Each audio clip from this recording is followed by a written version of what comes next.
29-year-old Samuel Matibidi appeared briefly in the Sekhukhune Magistrate Court for allegedly assaulting a grade 12 learner.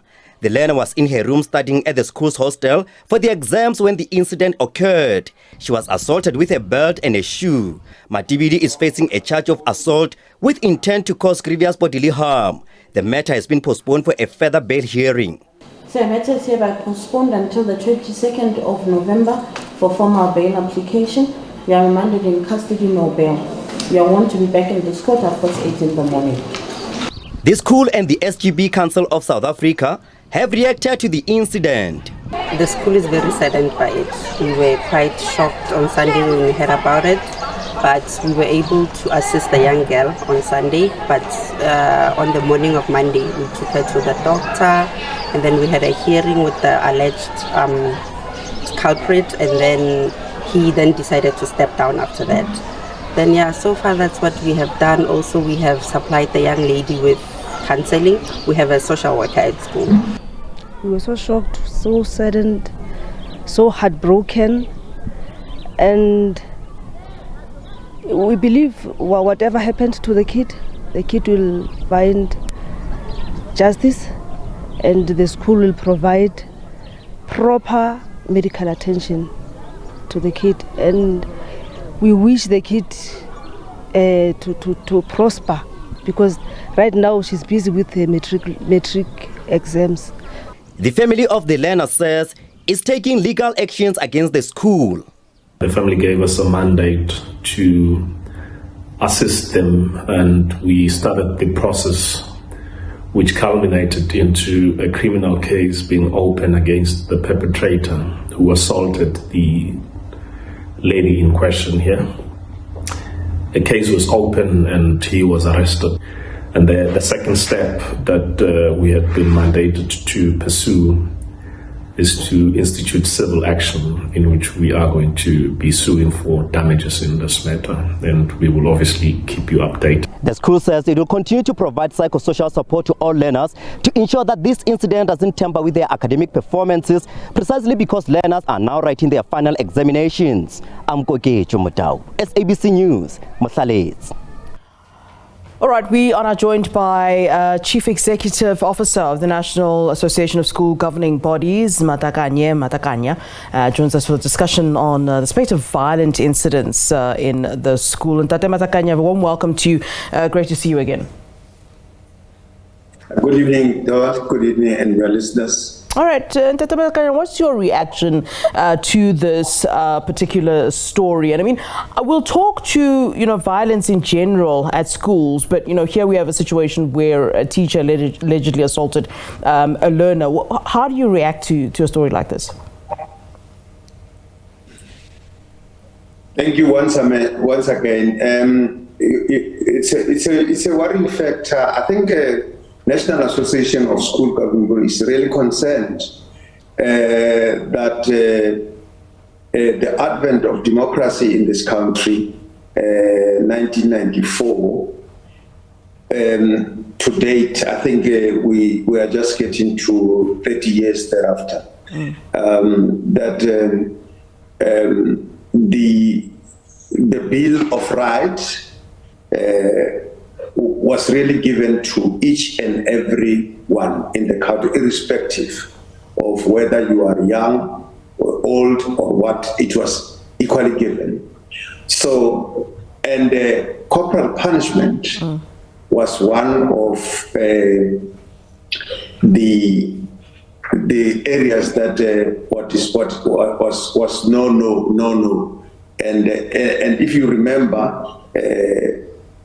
that prior 1994, corporal punishment was the way to do things in schools. As I said, at the advent of democracy, then corporal punishment really was one of the areas that was no. Now, it is a worrying factor that after 30 years, there are still teachers, people who we look at as highly developed members of the society or members of the community. But a teacher is still doing that. So it's a very, very worrying factor, but it shows that now, it's one way or another, the system, because we are from a system that was referred to as a systemic exploitation and exclusion. Now, it is still functional, because we thought by 30 years that type of system will not be working in school. It's a very, very worrying factor that this systemic exploitation and exclusion is still working, because once you do that, that child is already excluded from this education system.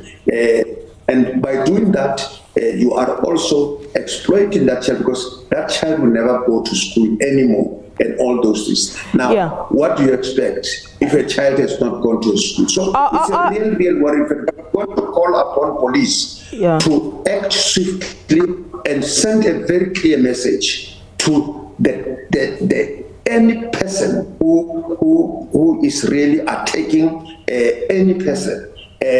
Because by doing that, by abolishing corporal punishment in school, is the message that we are sending that the domestic violence were really influenced by this system in schools. Then we're saying, if then we stop it in schools, then it will stop everywhere where it rears its ugly heads. I don't think that anybody in their right minds wants to bring back corporal punishment, but with the stripping of corporal punishment, it was seen as a way of taking away, some sort of power and a means to discipline learners from teachers, at schools.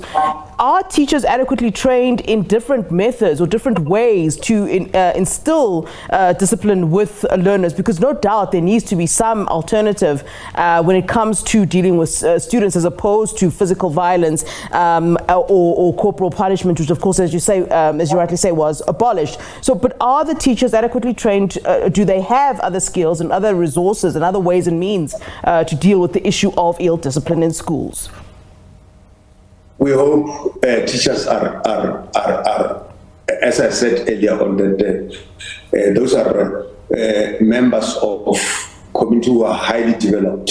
So they are trained at the university level, and also I think they know the laws that govern education.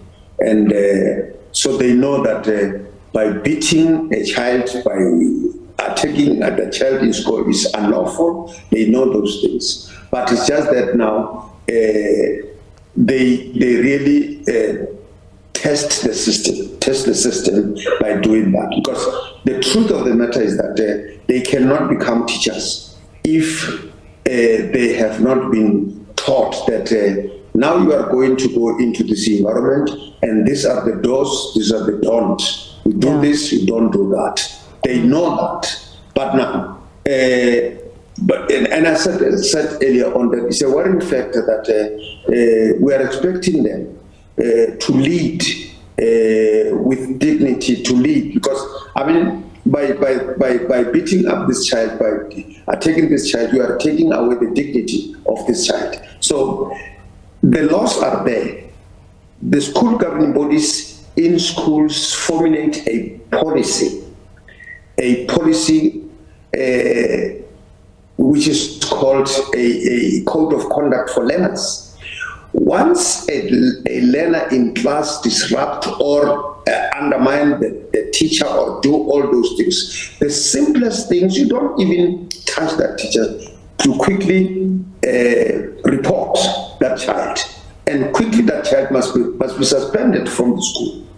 And this child, after being suspended, and within the 7 days, then a hearing must be constituted. So that if you find this child have been contravenes the policy, then you recommend to the HOD that this child must be expelled from the school. Then that decision has been arrived at, then the HOD will see whether if there's a compulsory going child, then the HOD must see to it that now he gets this child a school somewhere, not that school, where now he does not abide by the laws of that school. Yeah, the family says that they will be taking legal action against the school, and of course we heard about civil action, that they would indeed be taking action, suing for damages. What do you say to this? Do you think that they're well within their rights to do so? And is that the way to go? Of course. Of course, the Constitution, as I said earlier on, has given everybody equal rights. Now, if your right has been violated, what must you do? You must go to court, and so that it's a civil case. But at times it could be even a civil case, but also a criminal case, because civil case, it means you have taken the dignity of the child away from himself or herself, but also criminal is that you have attacked that child, you have assaulted the child. You see, so there could be two cases in this. But the teachers know that they know exactly that. They were taught that if you do this, then you may end up arrested, you may end up in jail. So it is within the right of the parents to do that, so that the constitution of this country is highly respected. All right. Thanks very much for giving us your time there. And Matakanye Matakanya, who's the Chief Executive Officer of the National Association of School Governing Bodies, on the back, of course, of that story of the assault of a learner by a teacher. He allegedly assaulted a pupil for being late for church service at the school.